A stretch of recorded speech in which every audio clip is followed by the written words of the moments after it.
오늘 우리에게 주시는 하나님의 말씀은 호세아서 8장입니다. 호세아서 8장 4절에서 14절까지의 말씀을 교독하시고 마지막 절은 함께 합독하겠습니다.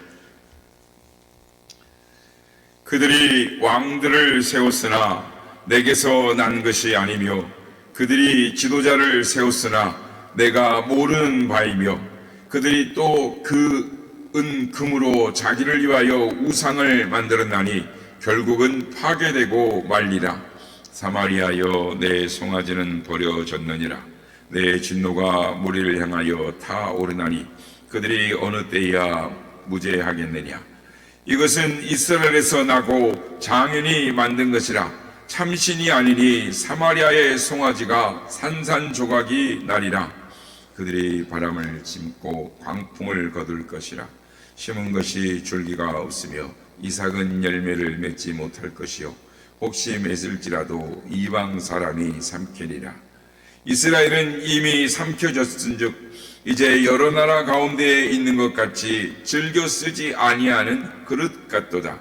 그들이 홀로 떨어진 들나귀처럼 아수르로 갔고 에브라임이 값주고 사랑하는 자들을 얻었도다. 그들이 여러 나라에게 값을 주었을지라도 이제 내가 그들을 모으리니 그들은 지도자의 임금이 지워진 짐으로 말미암아 쇠하기 시작하리라. 에브라임은 죄를 위하여 제단을 많이 만들더니 그 제단이 그에게 범죄하게 하는 것이 되었도다. 내가 그들을 위하여 내 율법을 만가지로 기록하였으나 그들은 이상한 것으로 여기도다.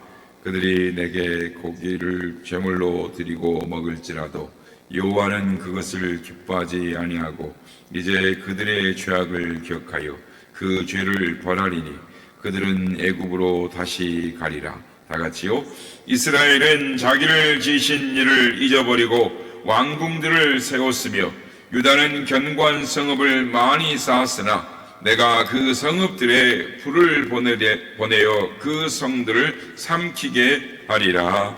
아멘. 할렐루야. 오늘도 우리 함께 하신 주님을 찬양합니다. 그리고 새벽을 깨워 기도에 향해 나오신 모든 성도님들을 주의 이름으로 축복합니다. 인간 세계는 기본적으로 두 가지를 관계로 해서 세워지게 됩니다. 그러니까 출생에 따라서 자동적으로 이 어떤 관계가 만들어진 경우가 있습니다. 그러니까 이를테면 이거를 자연 발생적 관계다라고 말을 합니다. 그러니까 부모와 자식의 관계가 그렇습니다. 계약서를 작성하거나 도장을 찍지 않았지만 태어나기만 하면 자동적으로 이 관계는 성립이 되는 것입니다. 또 하나는 언약의 관계인 것입니다. 이는 서로의 헌신과 약속과 헌신에 따라서 형성되는 관계인 것이죠. 그러니까 부부 사이가 대표적인 이 언약 관계라고 할 수가 있을 것입니다. 결혼식 때 주례자가 꼭 묻는 것이 있습니다. 무엇입니까? 남편 된 아무개는 혹은 아내 된 아무개는 남편 된 아무개를 혹은 아내 된 아무개를 기쁠 때나 슬플 때나 일평생토록 사랑하며 아끼고 존중하겠느뇨? 라고 묻습니다. 이 순서를 뭐라고 합니까? 서약이라고 합니다. 이제 신랑 신부와 신랑이 결혼 서약을 하겠습니다 하고 주례자가 이제 주례사를 마치고 결혼 서약을 하지 않습니까? 바로 이 언약이 효력을 시작하는 것이 결혼이요, 또 이 언약이 유지되는 것이 이 부부 관계인 것입니다. 그래서 부부는 서로 헌신하고 또 나보다 상대방을 더 사랑하고자 하는 그 마음이 실행되어져야 언약 관계로서의 삶을 유지하는 것이죠. 그러면 신앙은 이 두 관계 중 어느 관계에 해당하는 것입니까? 그렇습니다. 신앙은 언약 관계이죠. 태어나면서 자동적으로 내가 신앙이 되는 것이 아닙니다. 한 사람 한 사람이 개별적으로 하나님과의 언약 관계에 들어가야만 하는 것입니다. 이것을 오해하면 안 됩니다. 그러니까 부모가 잘 믿어서 내가 저절로 구원받는 것이 아니요, 부인이 잘못해서 천국 따라가는 것이 아닙니다. 아무리 자손 대대로 부모 때부터 몇 대 전부터 자손 대대로 신앙을 가지고 살아왔다 할지라도 지금 내가 하나님과의 언약 관계에 들어가지 못하면 구원과는 아무 소용이 없는 것입니다. 신앙의 가정에서 태어났다고 할지라도 자연 출생적으로 신앙의 관계가 이루어지지 않습니다. 이루어졌다라고 할 수 없는 것입니다. 그런데 오늘 본문의 이스라엘 백성들은 바로 이 관계를 오해하고 있습니다. 지금도 오해하고 있습니다. 선택받은 민족이라고 하면서 태어나기만 하면 자동적으로 하나님의 특별한 은혜를 받을 자격이 있다라고 생각을 했다라는 것입니다. 그래서 아무리 잘못하고 비뚤어져도 하나님은 자신들에게 복을 주어야 하는 당연한 분이라고 생각을 했습니다. 호세아 선지자는 이런 이스라엘 백성들의 신앙을 빗대어서 송아지 신앙이라고 했습니다. 무슨 말이냐면 송아지는 그러니까 소죠, 소. 우리 같으면 소예요, 소. 그러니까 소가 끊임없이 희생하지 않습니까? 고기도 주고 가죽도 주고 꼬리도 주고 머리도 주고 하다못해 똥도 연료로 주고 아프리카적 같은 경우 똥도 벽을 만드는 소재로 쓰는 것이죠. 이런 이 송아지를 상징적으로 만들어 놓고 이렇듯 하나님을 섬기겠다는 거예요. 하나님도 자기들에게 무조건 희생하고 돌봐줘야 한다, 자신들을 돌봐줘야 한다라고 생각을 했습니다. 이게 바로 송아지 신앙, 우상인 것입니다. 오늘날 이런 우상이 없을지 모릅니다. 하지만 눈에 보이는 우상만이 우상이 아닙니다. 우상의 본질이 무엇입니까? 그것 때문에, 그 무엇 때문에, 그러니까 그것 때문에 하나님을 잘 볼 수 없다면 그것이 무엇이든지 바로 우상인 것입니다. 여러분들 하여금 하나님을 잘 볼 수 없게 만드는 것이 무엇입니까? 물질입니까? 자녀입니까? 그렇다면 그것이 바로 우상인 것입니다. 물질이 나쁘다는 것이 아닙니다. 오해하지 마십시오. 그 물질 때문에 하나님이 안 보이면 그게 우상이다라는 말입니다. 남이 가지지 않는, 즉 나만의 어떤 뭔 일을 하겠다라는 특별한 욕망 때문에 순간순간 하나님을 잊어버리거나 하나님이 안 보입니까? 그렇다면 그건 분명코 우상인 것입니다. 오늘 본문의 이스라엘 백성들은 입으로만 열심히 믿는 것처럼 떠들고 실행하지 않는 아주 게으른 자들이었습니다. 하나님 대신 송아지를 만들었죠. 그래서 곳곳마다 이제 제단에 송아지를 만들어 놓고 여기에 여호와다 이렇게 하면서 이제 예배를 드렸던 것이죠. 그러니까 하나님 대신 송아지를 만들어 놓고 상징적으로 이렇게 섬기겠다라는 것은 하나님을 자기들 마음대로 제한하겠다라는 것입니다. 그리고 그 외에는 하나님, 우리 이게 하나님이다, 이렇게 하나님을 섬기는 것이 이것이다 라고 자기들이 정해놓고 그 다음에 그 외에는 자유롭게 살겠다라는 것입니다. 오늘 현대인들의 신앙은 어떻습니까?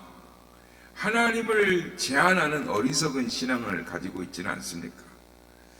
하나님을 주일만 제한해버리는 것입니다. 그 주일에만, 그 주일 하루만 잘하면 된다라고 생각하는 거예요. 그리고 나머지 6일은 자기 마음대로 삽니다. 그것도 힘들면 예배 시간만 이렇게 딱 예배 드리는 시간, 그리고 나서 이제 밥 먹고 나서는 이제 막 자기 마음대로 이야기하고 막 싸우고 막 이러는 거죠. 막 헐뜯고 비난하고, 그것도 안 되면 설교 시간에만 설교 시간만 하나님을 제한하고 찬송 부를 때라고 할 때는 자기 마음대로 해요. 그 시간만 충실하고 나머지 시간은 제멋대로 살아간다면 우리 역시 송아지 신앙에 지나지 않습니다. 성도 여러분, 여러분의 신앙의 출발점을 다시 한번 생각해 보시길 바랍니다. 나의 삶이 누구에게 구속받지 않아서 하고 싶은 대로, 가고 싶은 대로 다 하고 사는 것이 신앙의 출발점이라면 그것이 바른 신앙일까? 아니면 내 삶이 사사건건 간섭받아서 내 마음대로 살아가지 않고 내가 가고 싶은 대로 가지지 않는 것이 신앙의 출발점인가? 우리는 후자를 깊이 생각해야 합니다. 내 멋대로 다 하고 살면서 입만 벌리면 나는 하나님의 백성이다 이렇게 한다면 이런 엉터리가 어디가 있겠습니까? 본문의 이스라엘 백성과 다를 바가 없는 것입니다. 오늘 보면 4절 말씀을 보십시오. 그들에게 지도자가 없었던 것이 아닙니다. 그러나 그 지도자들은 하나님이 세우신 것이 아니라 자기들의 편리를 위해 세워진 자들이었습니다. 백성들에게 금부치, 은부치를 모아다가 우상이나 만드는 자기 중심적이고 자기 업적에 치중하는 지극히 인간적인 것들이 묻어나는 자들에 지나지 않았다라는 것입니다. 그러니까 지도자들과 백성들이 합작하여 만든 우상이 어떤 것들입니까? 오늘 보면 6절 말씀입니다. 이것은 이스라엘에서 나고 장인이 만든 것이 아니라 참신이 아니니 사마리아의 송아지가 산산조각이 나리라. 그러니까 자기들이 이건 하나님이다 이렇게 만들었지만 공장에서 만들어낸 것에 즉 인간의 작품에 불과하다라는 것이죠. 자연히 신앙생활에 감격하는 것이 아니라 습관적인 신앙에 빠져버렸던 것입니다. 또 한 가지 이스라엘의 잘못된 신앙의 모습은 거짓 단을 세워놓고 자기들 편리한 대로 신앙생활을 했다라는 것입니다. 오늘 보면 11절에서 13절 말씀입니다. 에브라임은 죄를 위하여 제단을 많이 만들더니 그 제단이 그들에게 범죄하게 하는 것이 되었도다. 내가 그를 위하여 내 율법을 10,000가지로 기록하였으나 그들은 이상한 것으로 여기도다. 그들이 내게 고기를 제물로 드리고 먹을지라도 여호와는 그것을 기뻐하지 아니하고 이제 그들의 죄악을 기억하여 그 죄를 벌하리니 그들은 애굽으로 다시 가리라. 이렇게 말씀을 하세요. 이게 선지서를 읽다 보면 잘 이해가 안 되는 부분이 많습니다. 근데 이 배경을 몰라서 그렇습니다. 그러니까 배경은 이렇습니다. 그러니까 당시에 이스라엘 백성들이 공식적으로 하나님 앞에 예배하던 곳이 어디였습니까? 남쪽에 유다의 예루살렘에 하나님을 예배하는 성전이 있었습니다. 그러나 남과 북으로 나뉘어지고 나니까 북쪽 사람들 입장에서는 남쪽으로 내려가는 것이 불편한 거죠. 그렇지 않고 멀리 가는 게 불편했는데 이번에 정치적으로 나눠졌으니까 사람들 간의 갈등으로 나눠졌으니까 그것까지 내려가서 예배 드리는 것을 불편하다. 그리고 북쪽의 이스라엘의 사람들도 정치적인 이유에서 막아야 될 명분이 필요했던 것이죠. 그래서 자기들의 편의를 위해서 사마리아와 길갈 등의 여러 가지 제단들을 만들기 시작했습니다. 어떻게 생각하면 하나님께 예배를 드리기 위해서 사마리아의 길갈의 베델의 단에 이렇게 세우는 건 뭐가 그렇게 잘못됐냐? 예배드리는 처소를 많이 만드는 게 좋지 제단을 만드는 것이 뭐 큰 잘못 것이라고 반문할지 모르겠습니다.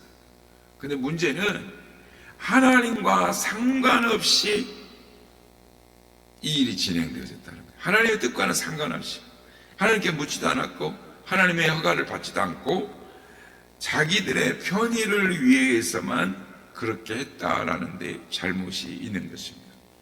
말하자면 쉽게 예수를 믿자라는 생각과 똑같은 것이죠. 이런 생각이 들기 시작하면 그때부터 신앙은 내리막길로 향하는 것입니다. 언젠가 전도를 하다가 이런 사람을 만났습니다. 자기가 다니는 교회가 서울 저 강남에 있는데 그래서 멀어서 주일마다 가기가 참 어렵다는 거예요. 그래서 제가 그러면 멀어서 못 가실 때가 되면 못 가실 때는 가까운 교회로 나오셔서 하나님 앞에 예배를 드리십시오. 저희 교회도 괜찮고 저희 교회 한번 오십시오. 그랬더니 이번 말씀이 아유 그럴 필요가 있나요? 집에서 인터넷 보면은 우리 교회 목사님 설교하시는 거 바로 볼 수 있는데요. 뭐 이렇게 말을 하고 지나가는 것입니다. 아무리 시대가 발달하고 인터넷이 유익한 정보를 준다고 하지만 이렇게까지 되어서야 되겠나라는 씁쓸한 생각이 들었어요. 코로나 이전에는 우리가 하나님 앞에 예배드리는 게 뭐였습니까? 나가서 하나님 앞에 예배드리는 것이었죠. 환자들이나 기독교 방송 나오는 거 보고 하나님 앞에 예배드린다고 찬송 같이 펴놓고 부르고 설교 시간에 설교 듣고 또 찬송 부르고 이러면서 예배를 드렸는데 이제는 코로나가 지났는데도 이러는 것이죠. 참 이렇게까지 해야 되겠나. 편리함과 자유함에 하나님이 숨겨져 버린 것입니다. 그러면서 생각하기를 나는 내 멋대로 살지만 그래도 하나님은 날 사랑해야 되고 날 위해 복 주셔야 되고 나를 축복해야 된다는 거예요. 나는 비록 온갖 나쁜 짓을 다 해도 하나님은 내 편이어야 된다라고 생각한다라는 것입니다. 신앙생활하면서 이렇게 이기적이고 자신의 편리대로 살고자 하는 사람을 오늘 신앙은 성경은 뭐라고 합니까? 즐겨하지 않는 그릇과 같다라고 말씀합니다. 무슨 말입니까? 깨지는 그릇이나 이빨 빠진 그릇을 좋아하고 사용하는 사람은 없을 것입니다. 이 그릇을 어디에 쓰는지 아십니까? 집에서 어떻게 쓰죠? 사람이 또 바뀌어서 그럴 수 있는데 대부분 아무 쓸데 없습니다. 주로 버리기 아까우니까 개밥 주는데 사용을 하는 것이죠. 말씀을 맺겠습니다. 성도 여러분, 우리의 신앙은 어떤 모습입니까? 오늘 많은 사람들이 하나님 중심이 아니라 자기 중심의 신앙생활을 합니다. 듣고 싶은 말씀만 듣고 내가 생각하는 복음만을 주장하는 것입니다. 자기 편리대로만 살려고 합니다. 바라기는 하나님 중심 신앙, 말씀 중심 신앙으로 살아서 모두가 하나님 은혜 안에 하나님을 기쁘시게 하며 살아가는 복된 사람들이 다 되시기를 예수님의 이름으로 축복합니다.